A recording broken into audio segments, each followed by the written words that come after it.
GVMC పరిధిలో water బంద్ కొనసాగుతోంది.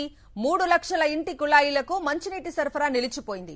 ఉదయం 5 గంటల నుంచే మంచినీళ్లు రావాల్సి ఉండగా రావటం లేదు. దీంతో విశాఖ వాసులు తీవ్ర అవస్థలు పడుతున్నారు.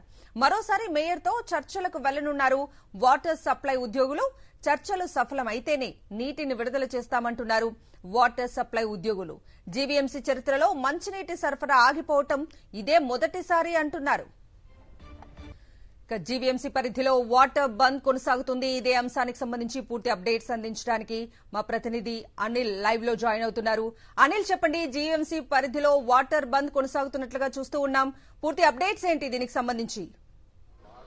కవిత, జీవీఎంసీ పరిధిలో ఉన్నటువంటి అన్ని కాలనీల్లో మంచినీటి కష్టాలు ప్రజలను వెంటాడుతున్నాయి. ప్రస్తుతం నేను మధురవాడ సమీపంలో ఉన్నటువంటి బక్కన్నపాలెం 2 కాలనీలో ఉన్నాను. ఇక్కడ మనం విజువల్స్ లో చూస్తే కనుక మహిళలంతా ఖాళీ బిందులతో ఇక్కడికి వచ్చి నిలబడినటువంటి విజువల్స్ ని సాక్షి టీవీ స్క్రీన్ లో ఎక్స్క్లూజివ్ గా చూడొచ్చు.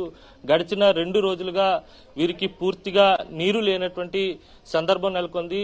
దాదాపుగా జేఎన్ఆర్ఎం కాలనీలో 3 ఫ్లోర్ల భవనాలుంటాయి. కనీసం 4 ఫ్లోర్ల భవనాలుంటాయి. వారంతా కూడా పైకి ఎక్కాలంటే కూడా తీవ్రమైనటువంటి ఇబ్బందులు పడేటువంటి సందర్భం కనిపిస్తోంది. మొత్తంగా జీవీఎంసీ వాటర్ సప్లై ఉద్యోగులంతా